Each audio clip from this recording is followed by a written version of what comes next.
What's going on, guys? Today we are going to be showing you how to replace your Vvt solenoids on a Kia Forte, or it can be a Hyundai Elantra as well. As long as your vehicle comes equipped with the 1.8 cylinder, it should look just like this. First, I'm going to begin with the location of the sensors. We're going to be doing that one right there, number 1, and if you follow it directly, you will see number 2 back here. Let me turn the light on. Number 2 is right here.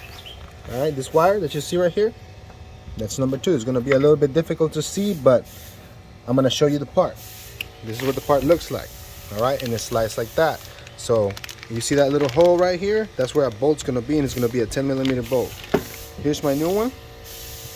We're going to go ahead and loosen up this 10mm. Take these out, which you just pry it open like this. Slide right out. Unscrew this one, and then we'll be able to pry this out. Here we go.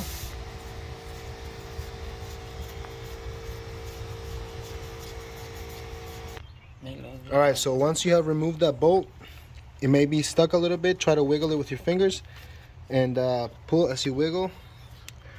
My money don't jiggle, it folds. Alright, well, anyways, that's what we gotta do. So, gotta wiggle and pull. Here we go. Hang on, I need both hands for this. Alright, so once you wiggle it and pull, it should slide out like that. And then as you can see, these are the screens that get clogged up. So here's the old one and there's the new one.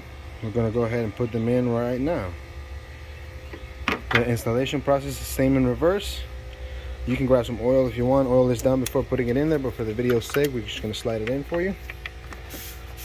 Just like that. And you gotta hear it click. Listen.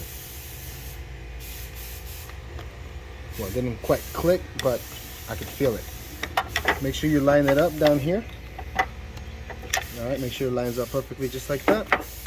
Put your screw and then plug it back in, and it's done. Of course, screw it down right there.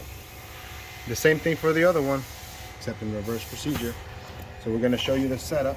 Let me see if we can see it.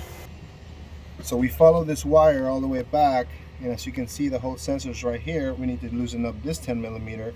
Do the same thing, spin it and pull, and replace it. Pretty straightforward. So there you go, guys. That's how you do it.